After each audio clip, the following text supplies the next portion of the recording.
My guest today is no stranger to Bullet and Flight Radio. In fact, you can listen to his replays every Tuesday under the Pyro Media blog. We're talking about Walt B and the Walt B Connection. Here's a little bit about my guest today. He is a social media influencer. He is also a motivational speaker as well as the host of the Walt B Connection. He is a former pastor and recording artist for gospel music and R&B.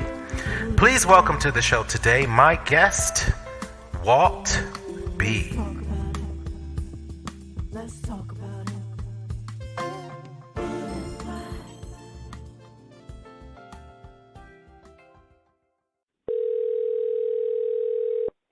All right, we're giving him a call. Walt B. It's ringing. This call is being recorded. Hello? Hello, is this Walt B. This is he. from the Walt B Connection? Yes, sir. Yes, sir. Excellent. This is just Dominic from Bullet and Flight Radio. How are you today? I'm doing good. Doing great. Excellent, excellent. I am so happy that I was able to catch up with you. Your show, The Walt B Connection, has been a staple every Tuesday on Bullet and Flight Radio, and one of the most popular, actually, on Tuesday, our Tuesday show. So congratulations, sir. Seriously, it is. So I am very excited to talk to you, and I'm sure our listening audience is excited to hear from you as well. So I just got a few questions for you. Okay. Help people get to know you better, those that are tuning in on Tuesday. If you have not listened to the Walt B Connection, the encore performances repeat every Tuesday on Bullet and Flight Radio. So if you don't catch his live YouTube presentation on his show, obviously on the, Pyro Media Network, then the replays are all audio, but they are on Bullet and Flight Radio, and they're very entertaining for those that have not tuned in to check out Walt B. So just wanted to give that plug and shout out before we even start the interview. Right. So tell us, how did you first get involved in the entertainment business as a whole? Okay, so that's a serious question. So I remember, now I've been singing since I was like 5 or 6 years old in church.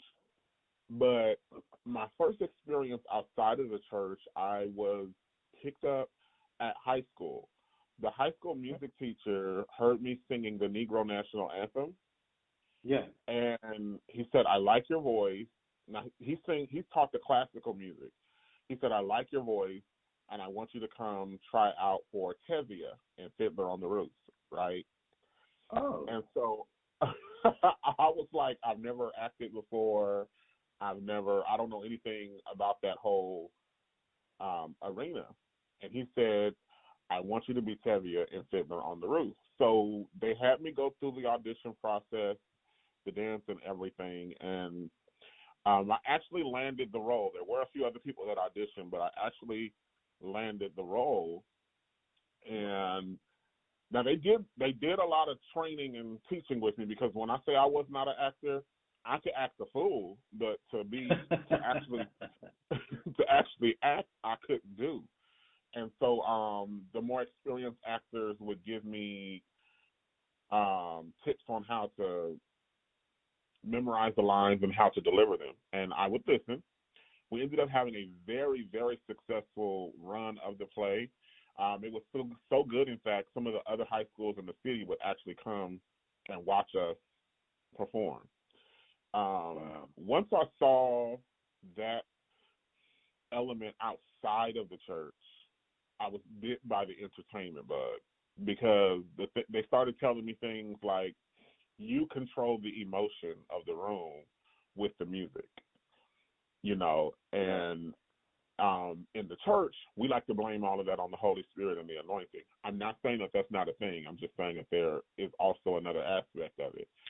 That's right. And so I got to learning the mechanics of being on the stage, and then after high school, learning the business behind the stage.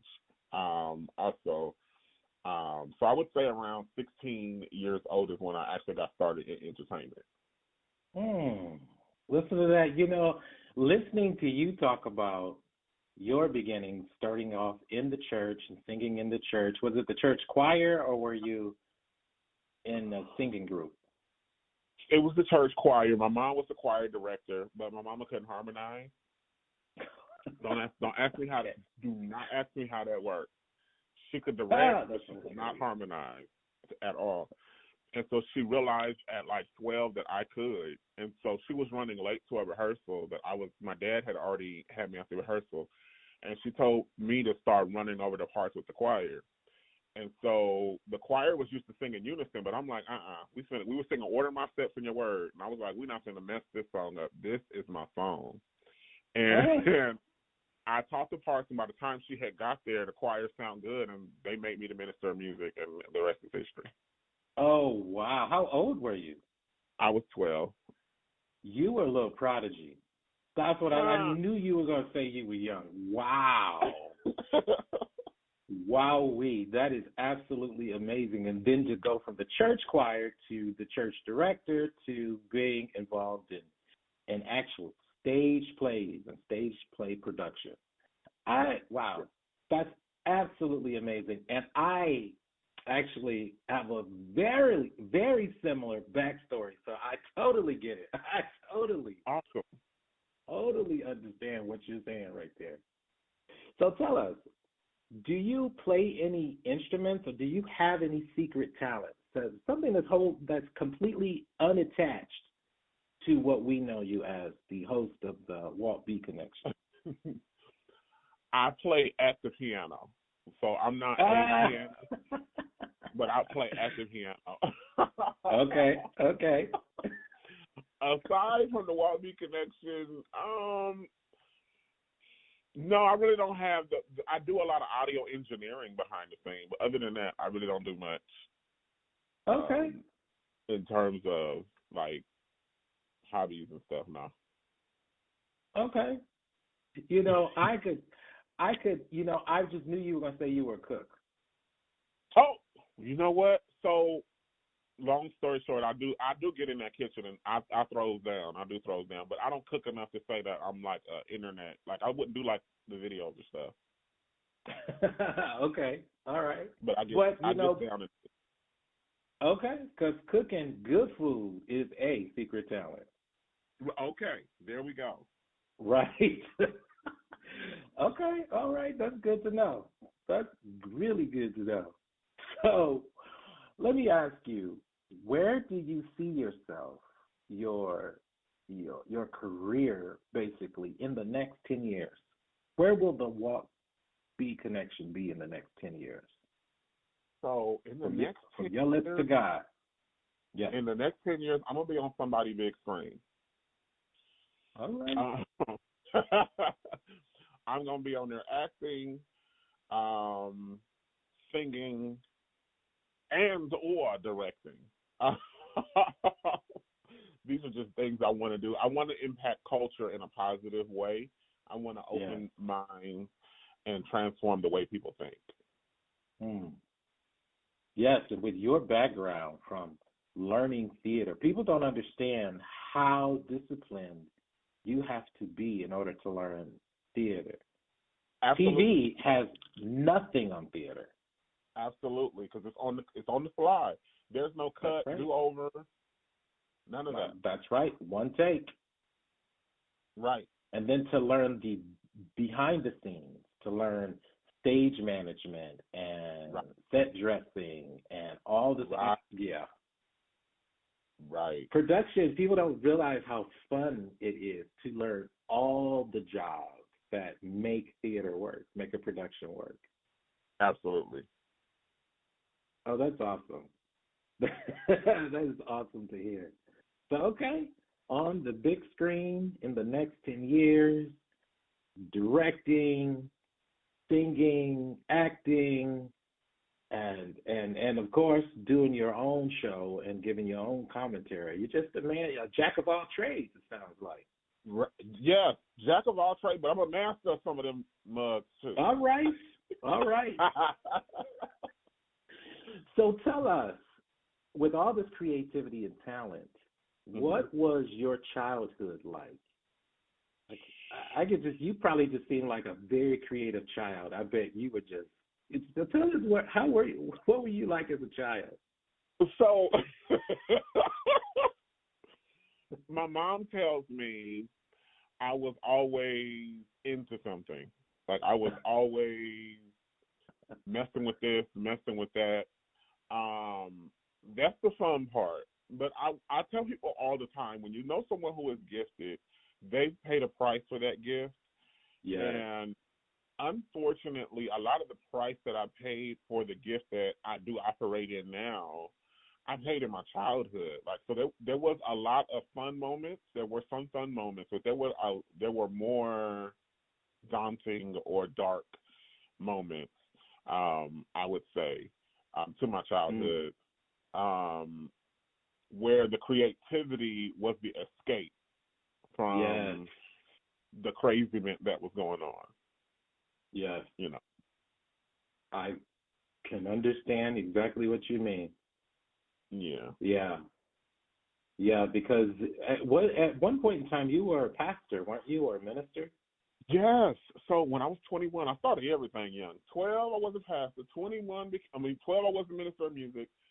21, I became the pastor of a church, a Kojic church. Believe it or not, can we call it a denomination? You sure can. Okay, We sure can. It's your truth. I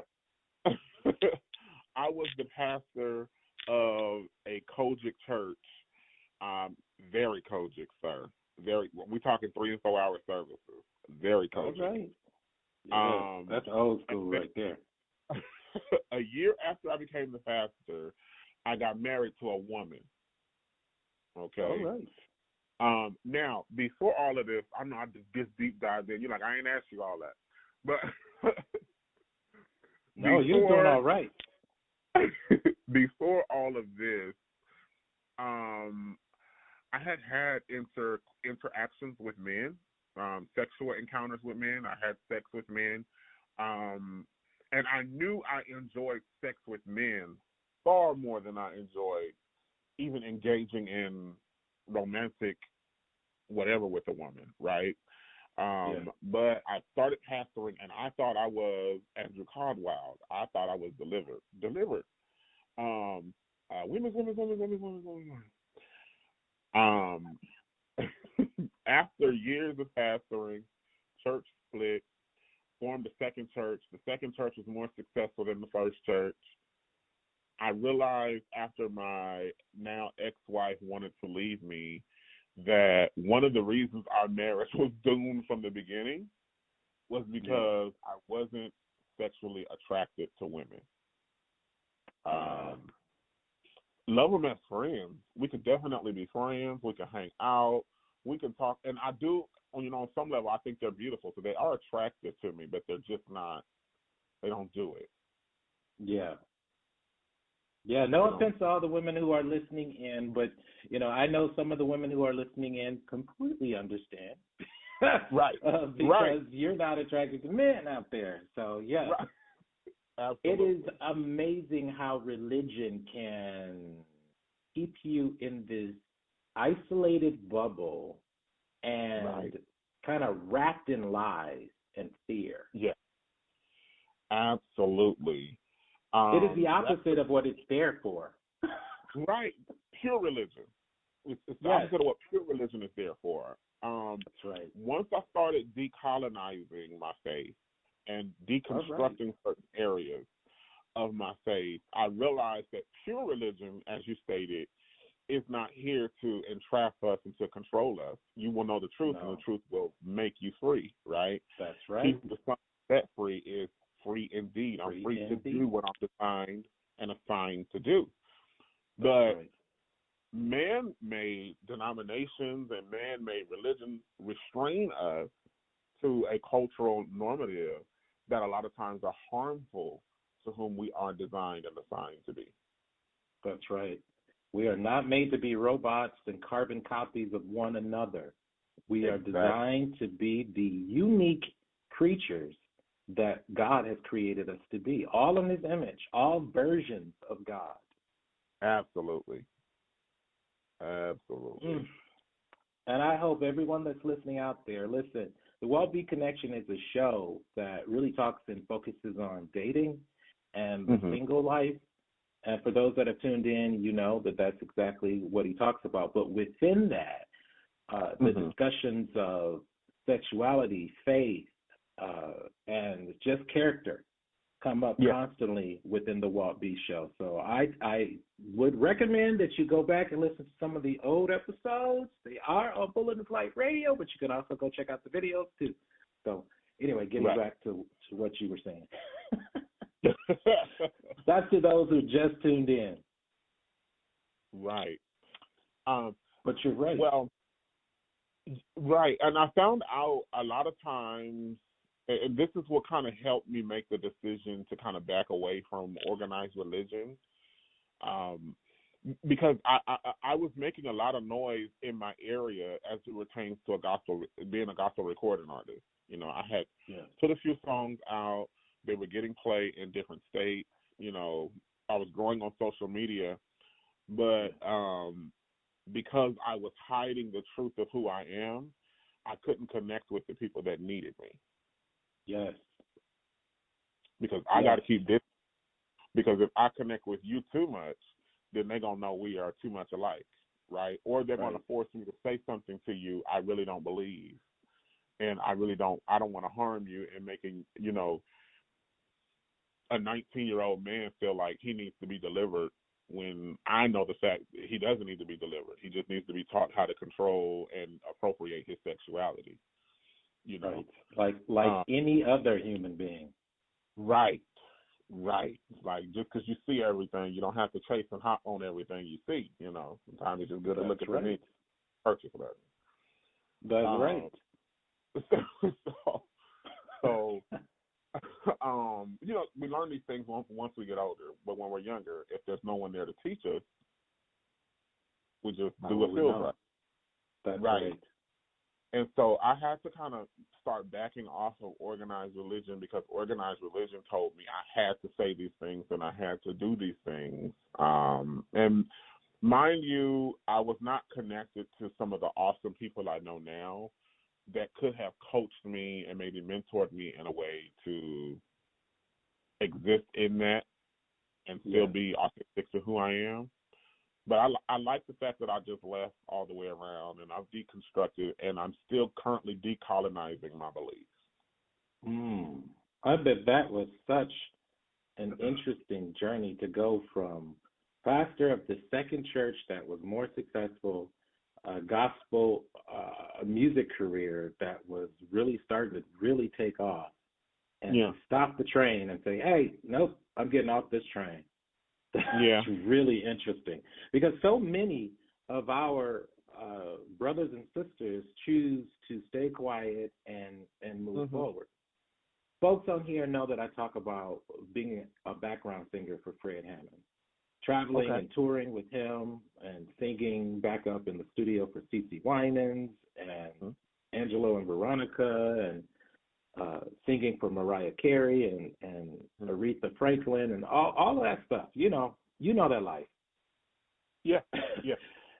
And in knowing that life, you know that there is a mask that a lot of people put on that are in the business. And it seems like the most successful put on the best mask, and I'll say that. Right. I just saw a video of a pastor rebuking a young man in his church for playing a tambourine. Okay? He said, put that tambourine down. The men's chorus don't play the tambourine. We clap. And he tells the young man to put the tambourine down. But the gentleman who made that comment, and I don't want to call any names, but the gentleman who made that comment, I'm like, bruh, that should be the last thing to come out your mouth. You know. And he should know that playing a tambourine is not going to, or stop playing the tambourine is not going to all of a sudden make him straight. Period. And yeah, that last part. He should definitely know that whole last part. Mm-hmm. So here we go with the lies and the misinformation again. Right. Exactly. And the bullying over the pulpit. Bullying over the pulpit from someone who is closeted. Right. Bullying someone that it is the most destructive cycle that I have ever seen. Right. And my parents are pastors, and they feed into all of that. Black church and what the white man taught them, how they should be, dress, look, all of that. It's just, I love my parents. Love you, if you're Dad, if you're listening out there. But it is just so disruptive of the natural order of things. Right. And the spirit as well. Absolutely. They really hinder the spirit of God. Absolutely. I found out because musicians, us that sing and are able to tap into the other realm through music, you know, it's accompanied with other gifts, you know. Yes. I have found out that me being authentic to who I am greater able to flow in my other gifting now that I am at least honoring who God has made me. That's right. And Isn't that deep? Yes, it really is. It really is. It's also a joy now that I can see the difference. Yes. Because initially when I left the church, I was like, oh my God, did I make a mistake? Do I need to do a whole public repent and go back in the closet, you know, still? Yes. At first, because, I mean, I went from making, you know, a nice amount of money to making nothing. Yes. You know, so out on your own. Right, always being booked. I always have somewhere to sing. Could just walk in places and they'll be like, here's a mic. Right. Oh, and by the way, here's an honorarium. Like I could go certain places and this could happen. So now when I walk into a church, they're like, watch him. Don't let him speak. He's bringing strange fire. And at first that was uncomfortable for me, but I love it now. I love being able just to stand in my truth and be bold about who I am and who, you know, I'm not in love currently at the moment, but should I fall in love with a man, I love the fact that I would be able to publicly, you know, proclaim my love for him. Yeah, he wouldn't have to be my roommate. Exactly. What a joy and a beauty and a freedom. Those that are free indeed by Christ. You know, it's so interesting when I look at the church and all of the fluff and all of the call me bishop such and such, call me bishop such and much, and all of this such a much attitude that is so steeped in the church. They remind me more and more as I have left the church and disassociated myself with the church and gone through a very similar journey that you're talking about. I realized that this is closer to the life that Jesus was talking about and what we read in the Bible. The church hated Jesus. The church killed Jesus. Yeah. They said, give us Barabbas from what we know. You know, so I feel closer to the walk of Christ now that I have forsaken traditions, forsaken these man-made religions, and I see from his example now that he was with the prostitutes. He was with the common man. He was not with the such and much. We saw many times they wanted to kill him when they did talk to him. Right. And that is what we go through now. I know that I sing, you know, I've been singing gospel. I came out with a little EP recently. And some of the feedback that I get from them is like, how could you sing about God? This is blasphemous. And we're going to boycott you. We want to suffocate your music, your career. These are the types of things. And it's like, wow, I feel closer to God because there's so much. It's just interesting. Up until this very moment, speaking to you, I had never looked at it in that facet, and that makes so much sense. Yes, it really does. Yes, we are more like Christ now that we're still holding on to our spirituality, Yes. still, reverencing the truth of who God is, but we refuse to do it along with the current religious dogma. I love it. That's right. That's because I know he still comes and visits me in the morning, and I have never felt and known him to be my mother. When the Bible Mhm. says, "I am the breasted God," I am your mother. I will be your mother, I should say, and your father. I Mhm. never looked at God as someone who is both male and female, not until recently. And to see God in the female image and to see God in the male image, because we're all Mhm. one, right? All Right. divine. Oh, Right. When we start talking about God's gender, it is so uncomfortable for a lot of religious people because patriarchy says he's a man. The man is the head. The man runs everything. The woman, she can be smart, but she's really just, she's almost a figure. She's a figurehead. When we're willing to embrace the feminine, the divine feminine, the feminine part of who God is, a lot of times it's uncomfortable to have that discussion with people. I recently here on my social, I just recently did a post about the feminine and God's gender, and I was addressing the whole Target issue. This whole Target, Christians going into Target and tearing down the pride displays. Oh, yes, yes. Yeah. So I was addressing that, and all of this a lot of times is rooted in people feeling like we are in some way attacking their God, their faith, because they've been taught that God is one way, God accepts one thing, God, and everything else God rejects. Again, Right. because the religion they practice constrains and restrains and And controls. perverts. And perverse, absolutely. But pure religion is supposed to set you free. Pure religion, right? And yes. Mhm. And to me, it's so insane to read the same Bible in the story of Genesis, even Mhm. to know that we were all taught that Adam was created first. Right. I've learned directly and been taught now by born again rabbis that Mhm. Adam, before Eve was graced the stage, so to speak, that Adam had an entire woman inside of him. Yeah. Yeah. I never thought about that. And then clearly in that state of being both male and female, Mhm. prior, they said, "Let us create man in our image and likeness." It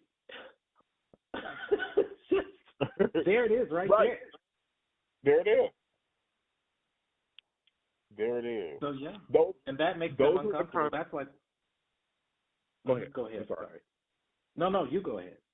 Oh, I was just saying those are the kind of conversations and thought patterns that make people, religious people specifically, uncomfortable. And my mom flat out feels like I'm challenging her quote unquote Holy Ghost or her God because I won't let up off of it. If he's the mother to the motherless, then he's a woman.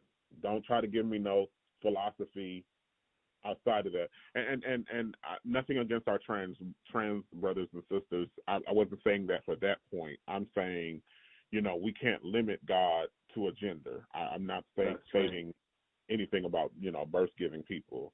No, and in contrast, let me just add right there. It feels like that it validates the transgender community even more. Absolutely, yes, absolutely, and even with that, I just don't like the hate and vitriol they receive instead of just embracing their journey. This Yes. is their lived experience. Who am I to tell you that it's not valid? We're talking about a lived experience here. We're not talking about someone just pulling something out of the thin air. But this is something that they lived. That's something that they've dealt with their whole life. And Correct. I feel like we should definitely embrace that about our trans brothers and sisters. I totally agree. The Bible calls the trans community eunuchs. I believe that all LGBT fit under the category, from what I understand, as eunuchs. And for those who are familiar with the book, the Kama Sutra, which is over 3,000 years old, which clearly would suggest that that book was published before Christ. Okay. And knowing that in that book there's an entire chapter dedicated to eunuch sex. And so you see men with men, you see trans men and trans women, and just sexuality. I mean, the book is published. Anybody can go to any bookstore and see. So when we read about eunuchs and see that Daniel, one of the major prophets in the Bible, and the three Hebrew boys, all three of them, were all eunuchs. Okay. We don't know if they surgically, back then, ancient surgery, had their penises removed, or if they were, as Jesus said in Matthew, born eunuchs, just meaning they had no desire for women. Right. So all of that is in the Bible, and yet we refuse to embrace it. Yeah, it's uncomfortable. It challenges the heteronormative truth that's just been pushed and shoved down everyone's throat. Well, either it's the truth, as they say, or it's a lie. You can't pick and choose what's true and what's not. I agree. Wow. Absolutely. I'm sorry, we got off on a tangent, everyone. We were talking about childhood earlier. Right. I love this because really what we've just discussed is how you went from a boy to a man. Absolutely. Yes. Absolutely. Yes, from boys to men. Right. Boys to men. That's what we're talking about. So let me ask you, if you could collaborate with anyone on a project, now after talking about everything that we talked about in the space and place that you are in now, what would you do? Speak this vision, make it plain. Okay. So, major artist, someone major nationally known, an artist that I would like to collaborate with would be B. Slade. No! Yeah. I love him. I just love him so much. I love Tony. Yeah. So the thing I like about him is no matter who he collabs with, he brings out the best in them. Yeah. Okay. And yeah, so I just love it. I know some artists that have worked with him and heard their song that they did with him, and I'm like, you need to work with him again because he definitely he leveled your sound up, Now on people just look local, at him. People just look at him as an artist, but people don't know that he's a songwriter and producer, and he is as talented as Prince to me. Yeah. The thing that stopped the trajectory of his success was the fact that he was bold enough to say who he was and not apologize for it. Correct. That's right. Which makes me love him even more. Right. Favorite song by B. Slade, he's not the one asking me, is a song called Sexual.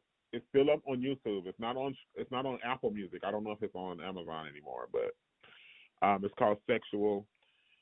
The tag just says some people are straight, some people are gay, but I love it.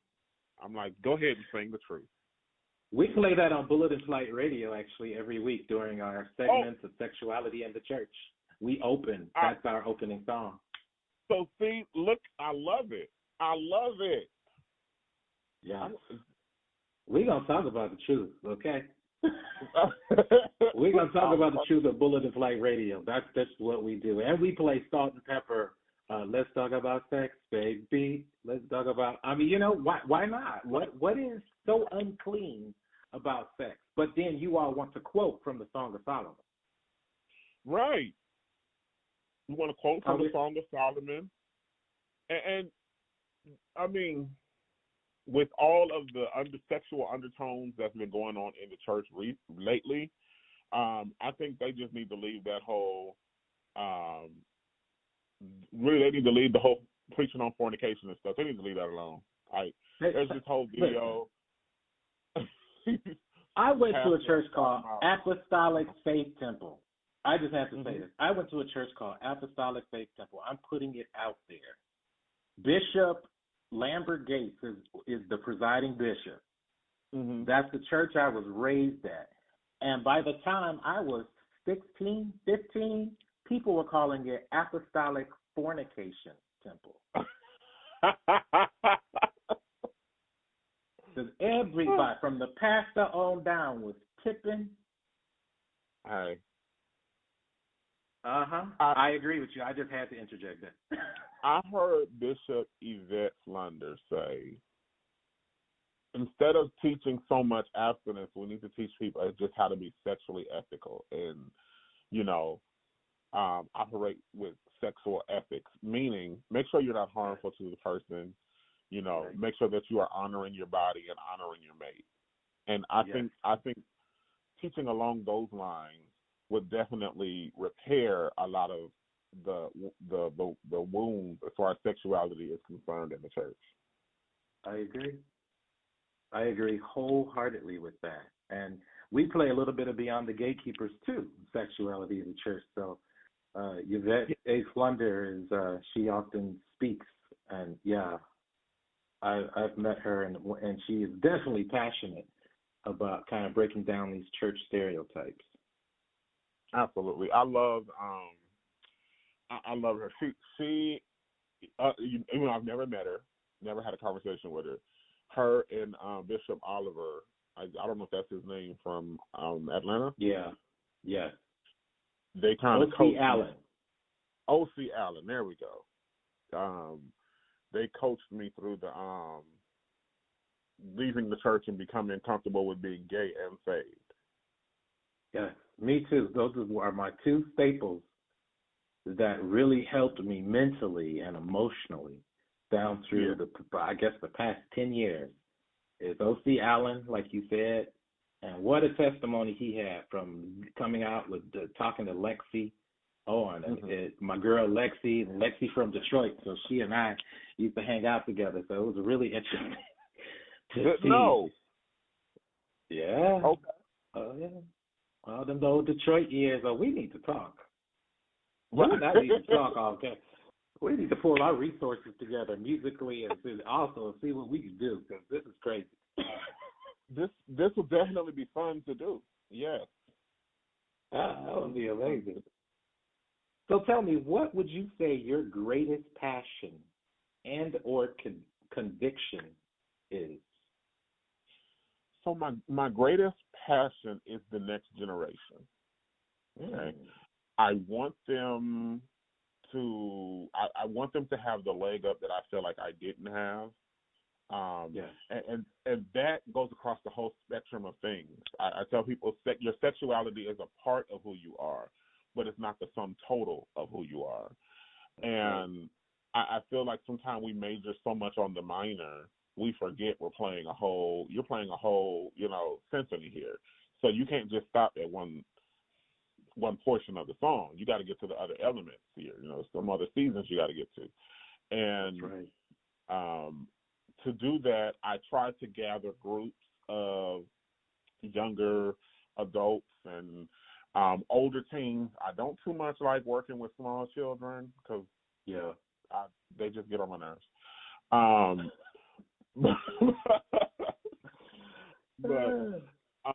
And I try to give them tools as far as money management, which I let them know is a lifelong struggle. I probably need to update the word struggle, but it's a lifelong commitment, It's something you're going to always have to pay attention to, money management.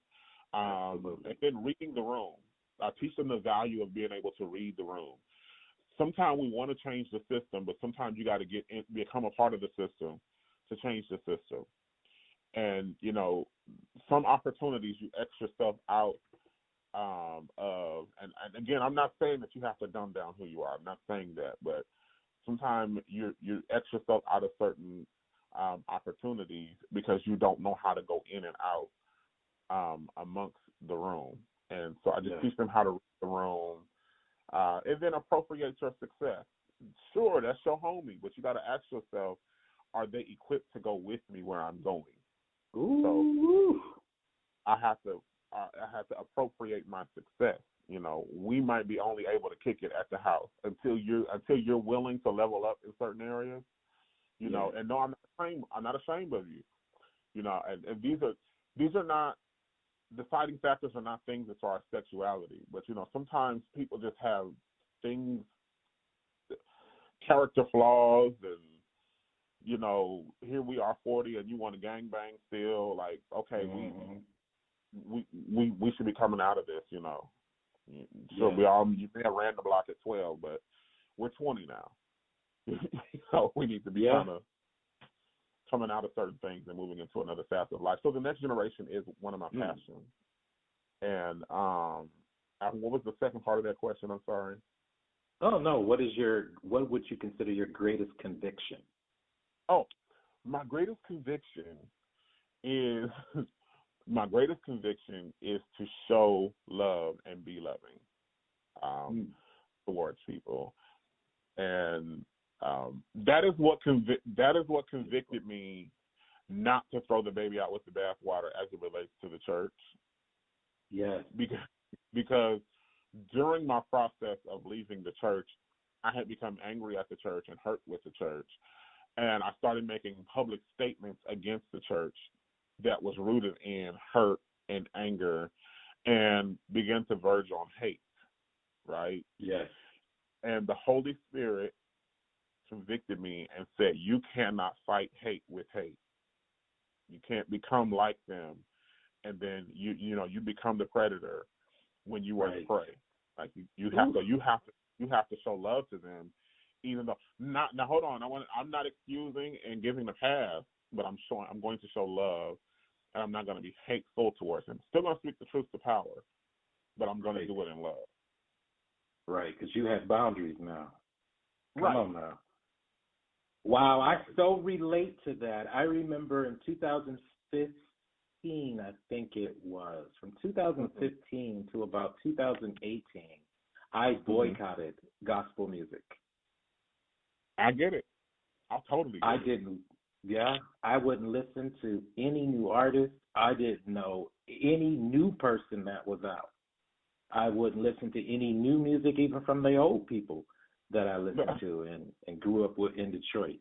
Nope, I don't want to hear nobody, because I know half of y'all, and I know who you really sleeping with, or who you have slept with, or that you have an issue with jealousy and insecurity and pride and greed and all these other things besides sex that you struggle with. But then I was like, I'm done. I was so done. And like you said, what drew me back to a happy medium was love. God's love.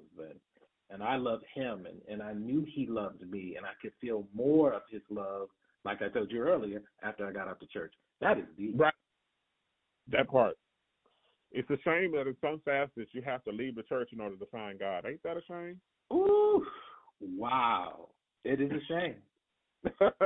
It is really a shame, but at the same time, we always know that the devil is the first one at service. He turning on the lights and turning on because he want everybody to come on up in there so we can play and sashay and do our pageantry and all of this extra stuff that God cares nothing about. That's all an illusion. Yeah. Wow.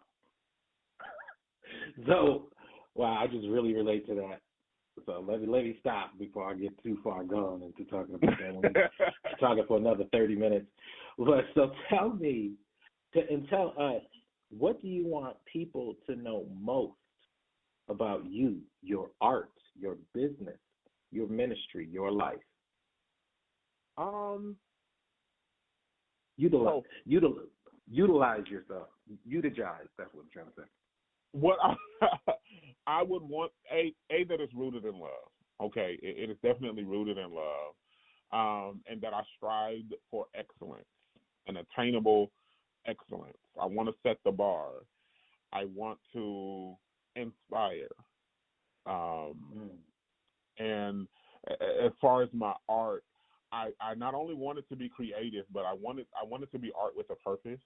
So I would love for my song, and you probably won't get it so much with my song "Sex in the Rain," but I am working on some new music that speak to where we are as a community as far as Black Lives Matter, police brutality. I feel like that's what we lost as artists. We had it in the 70s, Black artists, and I feel like we lost it. And I want my art to speak to where we are as a people. And that's as far as my art, just in general, my life passion. I want my people, Black men and Black women, Black trans, Black gay men, Black straight men. I want them just to know that I love them, and I want us all to come together and unify. Wow. That is beautiful, and that is a wonderful purpose to have, and to have people know, and to leave as a legacy is love, and that you are loved, and that you are, yes, that's absolutely beautiful. What a beautiful love story. You are very romantic in your way of thinking, and that's beautiful. Oh, I hope you never lose that. Yeah. I hope not to. It's hard to remain kind in this generation, especially when you see how evil and toxic people can be. Yes. How much hate is out there. It's just heartbreaking sometimes. Absolutely. But we do know love is greater than hate. We know that. Absolutely. Every day of the We're week. going to reside in that. That's right. So final question. Mm-hmm. Tell everyone how they can find you on social media. Oh, I love this question. You can find me on all social media platforms at Walt B Connection.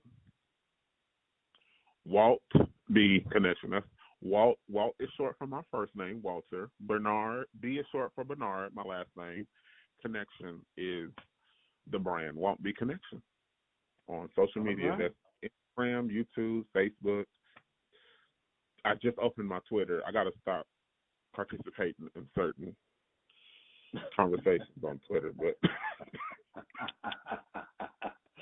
hilarious. So you heard it here first, everyone. Please be sure to reach out to Walt B on all of his social media platforms, and also be sure to check him out on YouTube and Pyro Media Network, the Walt B Connection, which comes on, is it every Wednesday? Every Monday at Every 6:30 Monday. Pacific Standard Time. All right, you heard it here first. And if you don't catch him on Mondays, the replay will be on Tuesday on Bullet of Life Radio. Mr. Walt B, I want to thank you for your time. I have sincerely enjoyed this conversation. I definitely want to invite you back on Bullet of Flight Radio. And as I said earlier, I would love to collaborate with you on some level. I was thinking, I'm going to put this out there before I let you go. Yeah, I write a lot of gospel and produce a lot of gospel and inspirational music. And I want to work with someone who leans more R&B. And do it. And work, and and I'm not an R&B songwriter or producer, but I want to do something like that. I want to, it's just, I was like, If you write good worship, if you write good worship, you can write R&B. We'll just replace Jesus with baby and ooh and ah. We'll make it. I'm joking.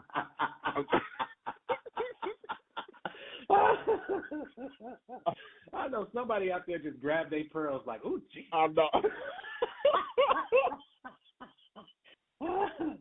Oh, boy, you are funny. So listen, everybody, we're gonna make that happen. You and I are gonna make that work. Let's do it. Want to. Yes, sir. Absolutely.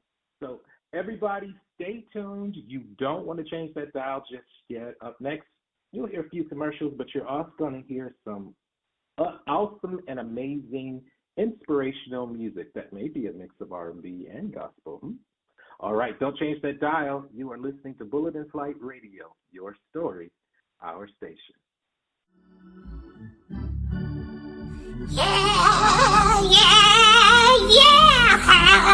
Thank you, Bishop Carlton Pearson, for that A&B selection. Yes, praise God. Come on here, Mama. Hello, is this thing on? Praise the Lord, sakes. Mama, stop all that. Me and my daughter, Rubelee. Hello. We are here to deliver some radio announcements for Bullet in Flight. Yes, the bullets. Mama. Inspect the bullets. Yes. Mama, stop it. It's Bullet in Flight Radio. It's Bullet in Flight. The announcements goes as follows. Please join us every week for Just Dominic's Top 40 Gospel Songs. Oh, it's just heaven. And don't miss out on the indie spotlight that plays all throughout the week. And don't forget to listen to It's Just Good, Pyro Power Hour, in the sexuals in the church, in the sexuals around the church. Mama, Well, y'all check out Victory Hop. my Lord, I love the sermons from Vision Church of Atlanta and Renewed LA with Pastor Kurt Thomas. Yes, God, it blesses my soul. Yes, God, y'all tune in. That's right, babies. Y'all be sure to tune in to Bullet in Flight Radio 7 days a week, 24/7. Yes, Holy Ghost. And for more information, visit bulletinflightradio.com. Again, that's bulletinflightradio.com. Yes, and you know, Bullet in Flight is on Mama. 24/7. That's what I just said, Mama. Well, Jesus, no. Mama. Y'all go and check out their schedule. Bullet in Flight Radio. Your story, our station. Mama. The best progressive Christian station in the world.